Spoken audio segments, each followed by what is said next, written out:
Long, long ago, there was a great thief. He lived in a land where the light did not shine, where all suffered in the darkness.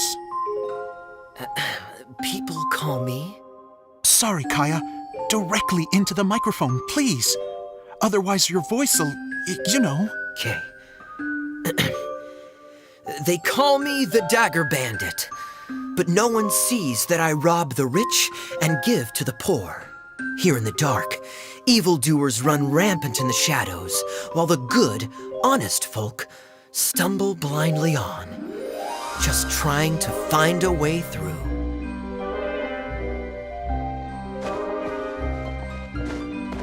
As the bandit brooded, suddenly the world was inexplicably changed as a single star appeared on the horizon and flew across the sky. Traveler, stomp on that movement mechanism in front of you.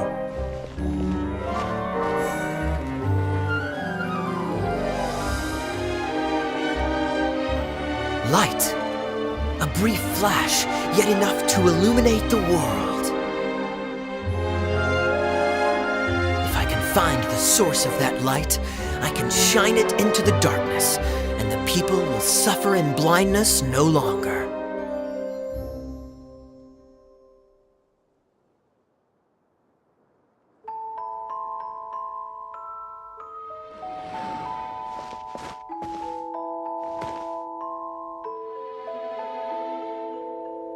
Without a moment to spare, he set off to follow the star's course. All the while, the star kept moving through the sky.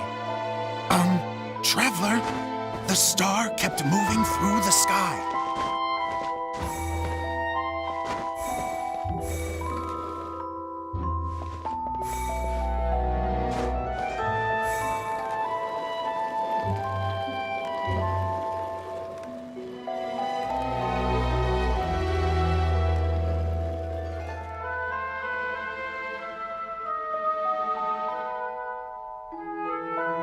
Looks like I have to go through the desert. This could get dangerous. If everything he'd heard was to be believed, the desert ahead was a no-man's land filled with horrors. Worse still, the star had landed in the most difficult-to-reach location, surrounded by sheer cliffs. But he was determined to press onward. I've come this far, and I'm not about to turn back now.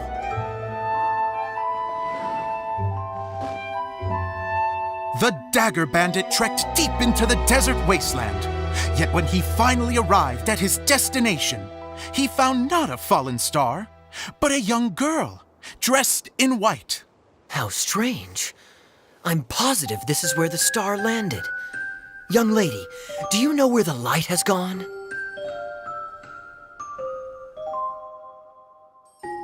The girl replied,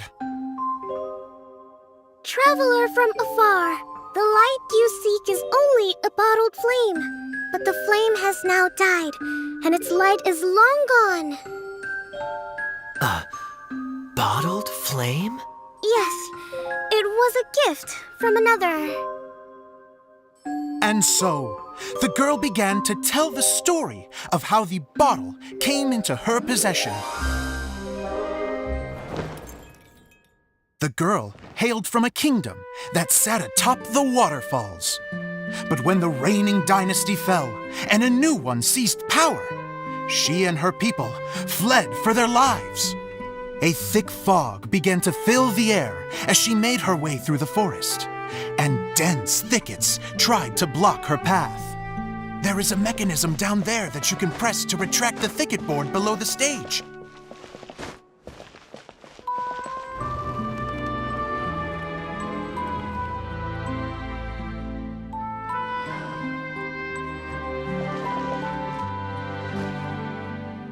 If I only had a lamp to guide me through this wretched forest, then I could survive.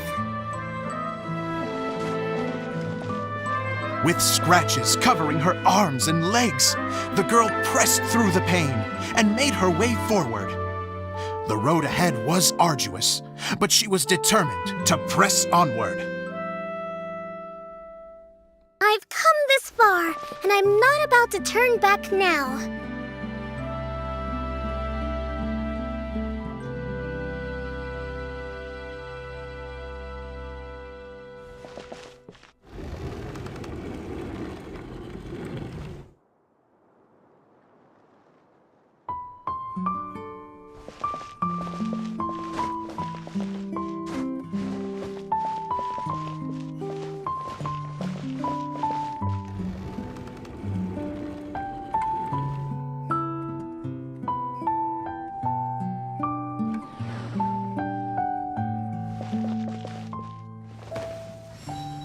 But just as she was drawing near her destination, a huge stretch of thorns and brambles suddenly came into view.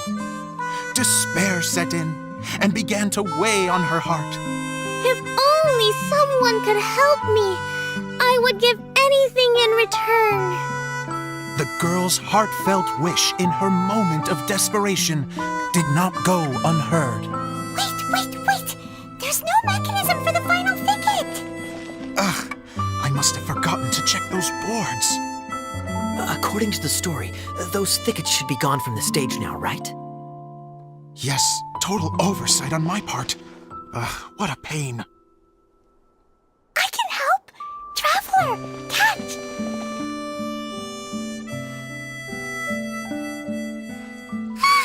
It's a Jumpy Dumpty! The girl's heartfelt wish did not go unheard, for a Jumpy Dumpty who was passing by helped to clear a path for her. Oh, thank you, Jumpy Dumpty. And so the girl continued her journey deeper into the forest. But what she found there was not a lamp, but a mage glowing with fire. So, just to clarify, it was supposed to be the mage who helped burn a path through the thicket. Save it for the end, man! The mage took pity on the girl and handed her a bottle. Then, the mage began to tell the story of how the bottle came into her possession. The fiery mage had an adventurous spirit and enjoyed taking long journeys. On one such journey, while taking rest in an oasis, she found a beautiful bottle by a crescent-shaped lake. Klee, quick! Get in the light! Coming! She was an extraordinary mage with the power to grant people their wishes. She turned the bottle into a thing of equally extraordinary power. But the only place that it could make wishes come true was inside of the bottle. Oh, me! Oh, my! Look at this wonderful bottle of mine! It could make a fine toy. But better still, a sojourner's home. The fiery mage blew into the bottle, allowing it to grant one single wish outside its glass walls. Oh, am I supposed to blow into it? Wow, it lit up! A flame was kindled within the bottle, and it began to glow a fiery red, just like the mage herself.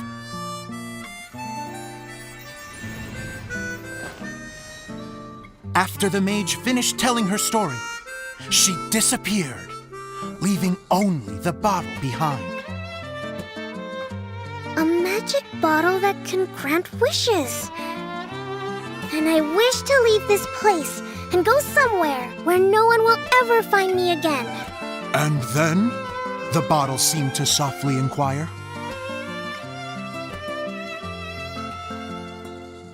I don't know. The flame in the bottle faded as the girl's single wish was granted, and she found herself in the middle of the desert, far away, where no one could ever find her.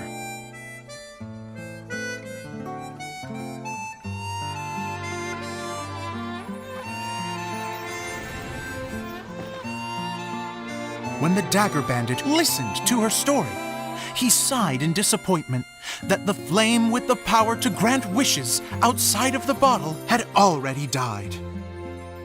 But this doesn't make sense. If it truly granted my wish, then nobody should have been able to find me here. Maybe they shouldn't.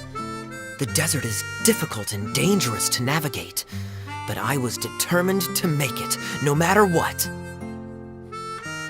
Then take this bottle with you for your trouble. It may be able to grant you your wish, though sadly, only within the confines of the bottle itself. All I wish for is light. Honoring the bandit's request, the girl wished for light inside the bottle, and sure enough, it lit up. They found that while the light was only generated within, it could nonetheless shine through the glass and reach anywhere in the outside world. Even though it doesn't burn as brilliantly as the light that shone before, this is still an extraordinary light. What will you do after I take the bottle? I don't know. Well, then maybe you should come back with me. With no reason to refuse, the girl accompanied the Dagger Bandit back to the land where the light did not shine. They brought light to that place, and the darkness was dispersed, and they lived happily ever after.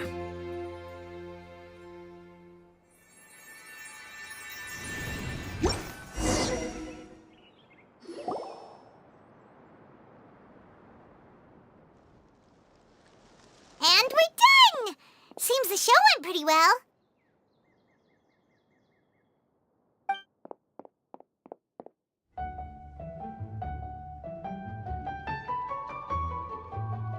Miss Honorary Knight! Didn't I do great? I felt like I really was the fiery mage. Wow, great costume, Glee! As soon as Paimon saw your shadow, she thought straight away, what a cute hat! Glee loves it! Thanks, Mr. Zosimos! Oh, wait, no, I mean, Mr. Director. Mr. Director? Ha! No one's ever called me that before.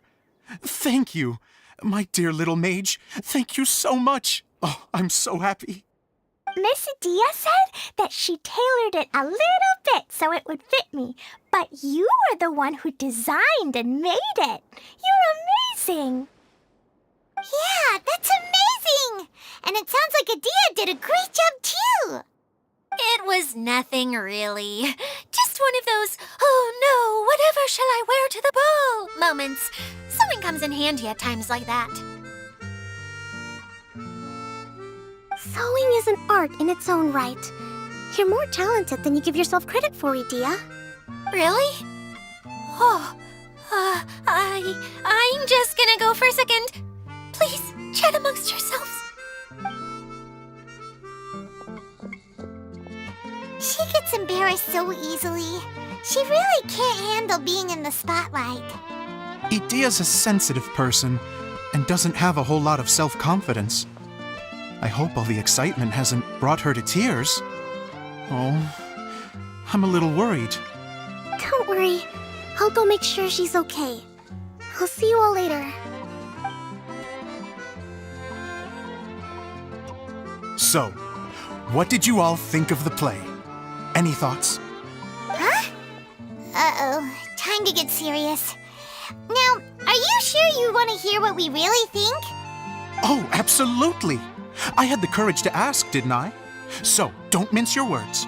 Go ahead. Speak your mind. I can take it.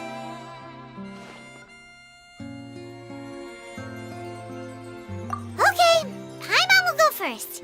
So, the dialogue at the beginning was pretty good, but it ran out of steam as the story went on. Paimon could tell that you ran out of inspiration somewhere along the way. The characters were honestly a little bit ridiculous. Paimon didn't get what you were trying to do. The moment anyone started to show any kind of substance, suddenly the scene was over.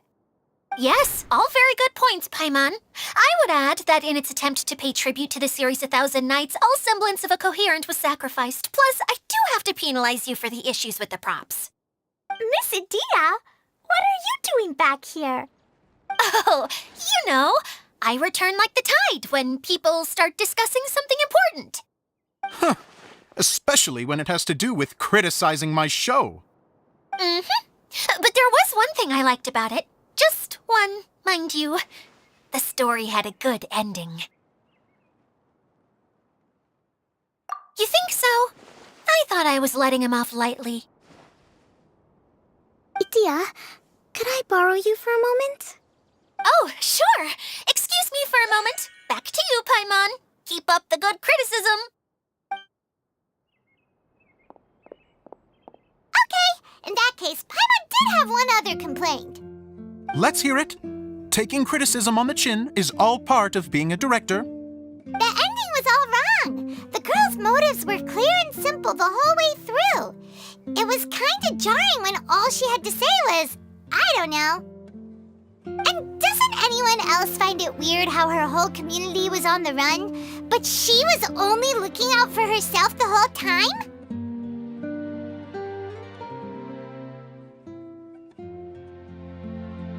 I'm fine. I'm not going to improve without feedback. I also learned a lot this time with the chance to be off stage. To be honest, it was a dream come true. What a great attitude. You don't seem upset at all by our comments. I wouldn't say I'm completely unaffected, but you're only speaking the truth. They're all very valid points. Still, now that Paimon thinks about it, you did finish the script in a bit of a rush. Maybe we were being a little too hard on you.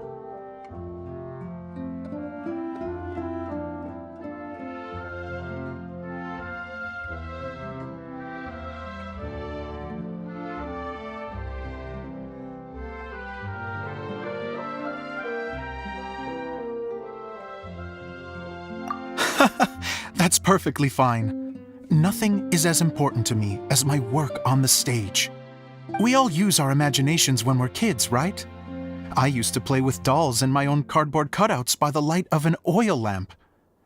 The shadows would come to life and dance on the walls. I never got tired of it. Fast forward to now, and in many ways, I'm still that same little kid, lying on his bed, making sound effects. And I get the same joy from running a show now as I did in my little bedroom theater. Of course, a director can accomplish nothing without a cast and crew.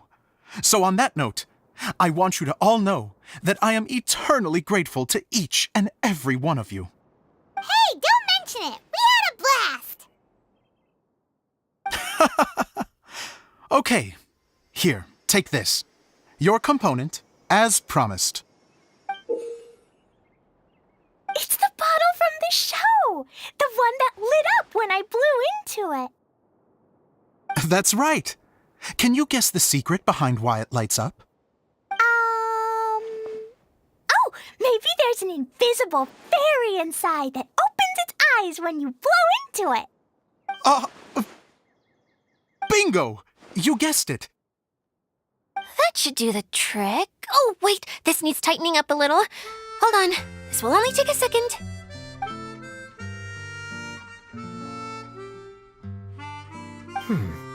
This outfit's more fashionable than I imagined. Excuse me, everyone. Do you have a moment? Especially you, Zosimos. Idia wants to do a little something for you. She says it'll be a dream come true. A dream come true? Yes. She said that as useless as she is, she wants to do something for you as the first person to have heard of your dream of being a director. Her words, not mine. I'd have to disagree, though. I have never thought of Idia as a useless person. How is this suddenly about me? If everybody is ready, then I'd like to invite tonight's male lead to take the stage. Ta-da!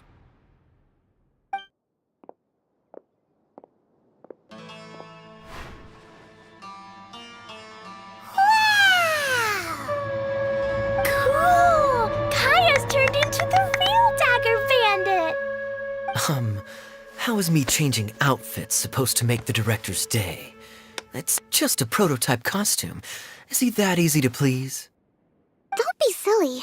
If I know our director, nothing will make him happier than to see his ideas brought to life by the right actor.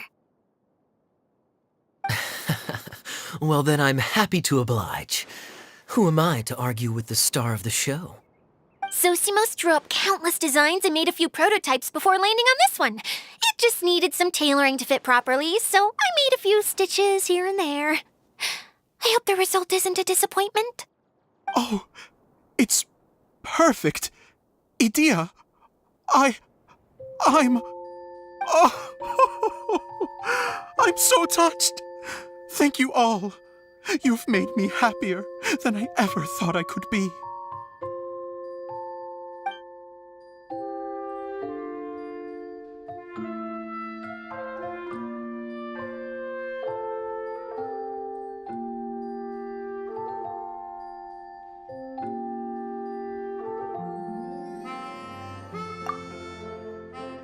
you doing?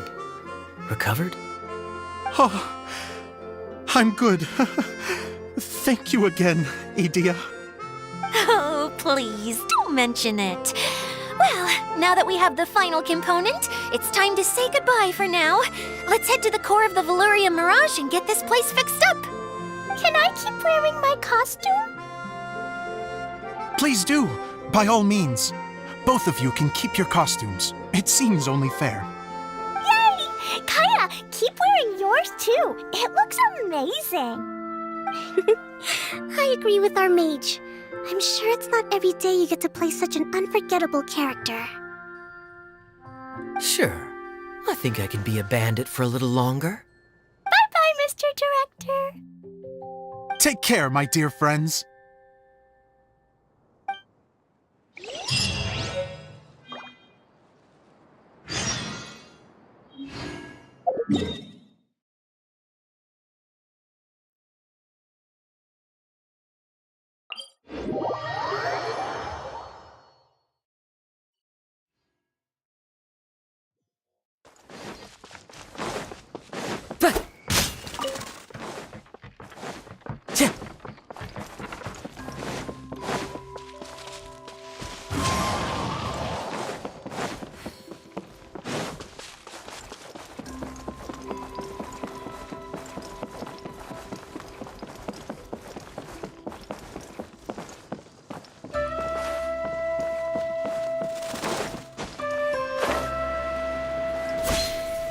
Time to go.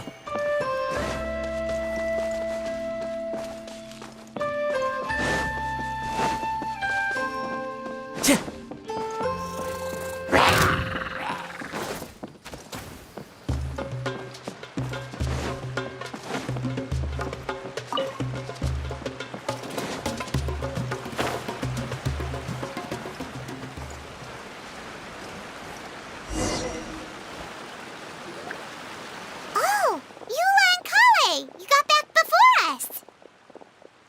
Yes. Edea had the water droplet send us a message just as the show was coming to an end, so we came back here to wait for you. How is Lessig doing? He finished all the maintenance work, but it took a lot out of him. He's now fast asleep in his room.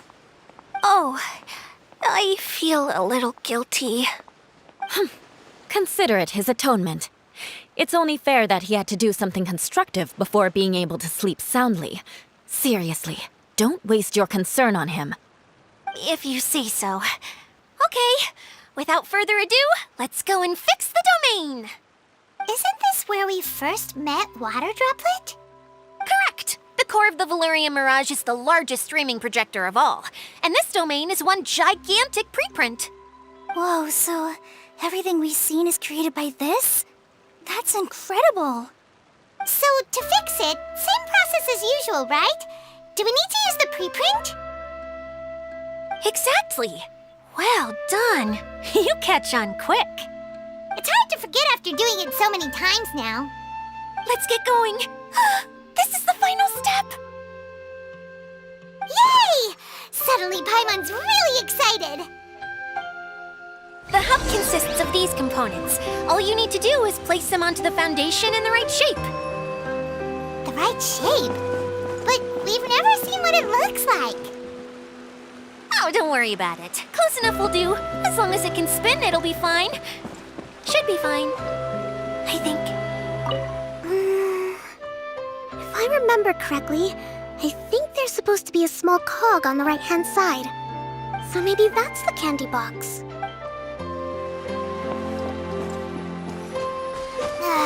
Sometimes you have no standards whatsoever.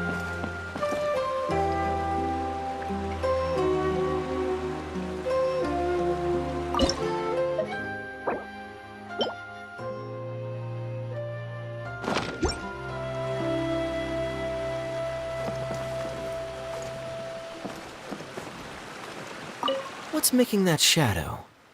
Is it the rope? I feel like the rope should go from one part to another.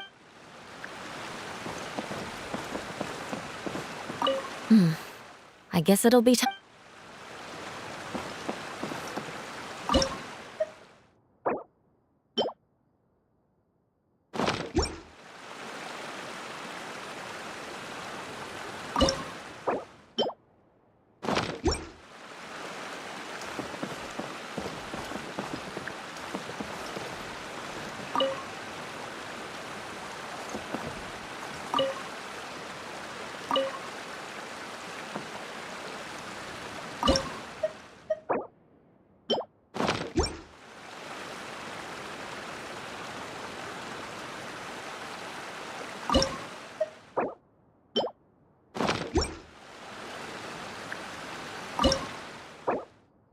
Wherever in this world I roam, I carry memories of my home.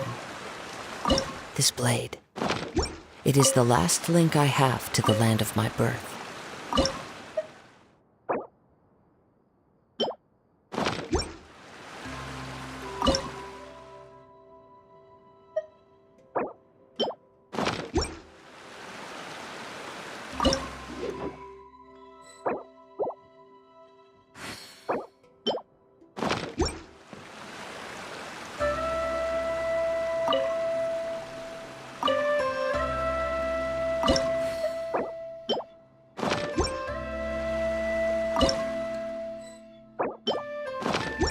We did it! But why isn't it turning? The components are back in the core, and the hub is restored to its proper shape again. That's all we needed to do. Like any wound, it just needs time to heal. It'll probably just start turning again one day in the middle of the night when no one's looking. Really? I thought that with your special abilities, you could get it turning again right away. What? Huh? All of us are dying to see it. Not just how the domain looks when it's fixed, but also Idea and her element. I want to see Idea using her magic powers too. I bet they're super awesome. What are you guys talking about? And how is Clean on this, but Paimon isn't? They're referring to our mascot's true form. As I've said all along, there's much more to Idea than she gives herself credit for. She has a very special power. Though, I think some of us have sensed that already. Did you notice right away, General? I only found out when I was chatting with Eula. So our general was the first to notice. It seems like she's more perceptive than she lets on. I'd say the same about you, Kaya. What the? All of you? No? I mean, I wasn't trying to hide anything from you, I promise. It's just, for people who stumble upon this place by accident, I think my current form is more approachable than my true one. I don't want people to get scared when they see me. What? What is it? And whatever it is, how the heck does everyone know about it? Well, for one thing, I sensed elemental energy in the residents here, but none of them have visions. Then my mind started to wander as I was reading a storybook, and suddenly, I had a thought. Since hydroidolins can change into any form, why not human form? You hit the nail on the head. All right, in that case, please allow me to introduce myself once more.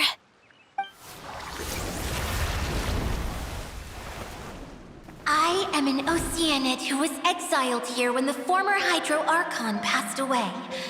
My name is Adia.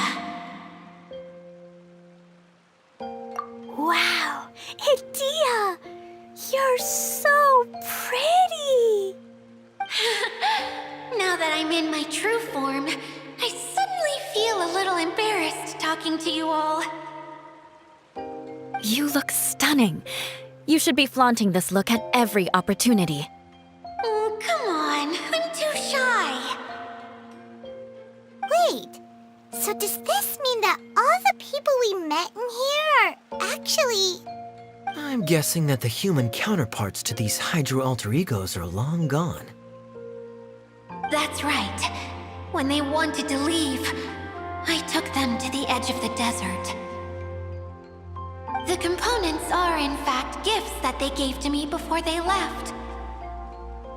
But I'm always curious about what brings people here, so I used the streaming projector to bring their wishes to life. The power to grant wishes, but only within the confines of the bottle. Exactly. It's a truly extraordinary light. I've just realized something. When the components fell from the core, it appeared as if they had returned to their respective owners. But actually, it was after the components landed where they did that their owners and the things associated with them arose around them to form the different zones. So now that the components have been retrieved, does that mean that all those things are gone? Don't worry, they'll be quite safe. As long as I remember them, they'll never disappear. However much we might criticize each other or get into scuffles, in this mirage, they will always be my friends.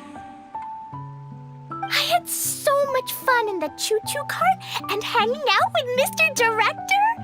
I'll never forget them either. Me neither. I'll always remember my adventures in this fantasy land. Very good. But it's probably time I set this wheel in motion. This one's all yours, Adia, our magical mascot. Please work.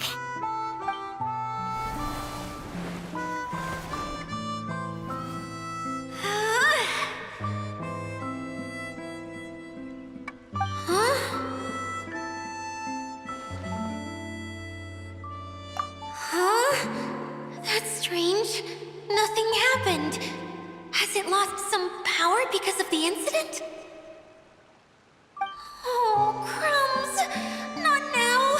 Not right off the back of everyone putting me on a pedestal and me acting like this was going to be my big moment! Someone get me a bottle! I'm hiding myself away! See you in 100 years! You're already in a bottle. What now? This was the only way! Now I'll never be able to show you how the Valyria Mirage is supposed to look. Hold on. I have an idea. Yes, General Sangonomiya? I'm all ears! If it's okay with you, would you let me borrow the Shinro casket from the domain's core? Ah, the Shinro casket. That sounds familiar. 1 second. Here. Is this it? Wow! A huge shell! It's the relic that Kokomi mentioned earlier! So this is where it's been hiding!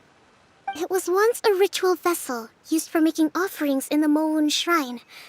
It's made from the remains of a yokai called the Shinkiro, and it can listen to the wishes of those who come to pray to build up Shinki, which gives it its power. Several centuries ago, the relic was lost when the last prefect of Yashiori died in battle. Its final resting place was unknown. The pearl that goes with it should be able to sense the casket's location. But when, unbeknownst to anyone at the time, the casket disappeared inside the core of the Valyria Mirage, the pearl's light died out. Huh? How come? Well, imagine it was a sound instead of light. If the room is too big, you can't hear anything from outside the door, can you? Oh, I get it now. The shell must have been having too much fun one day and got locked in the solitary confinement room. I understand now, too. The core has been wearing out recently. That's why you were able to follow the pearl all the way here.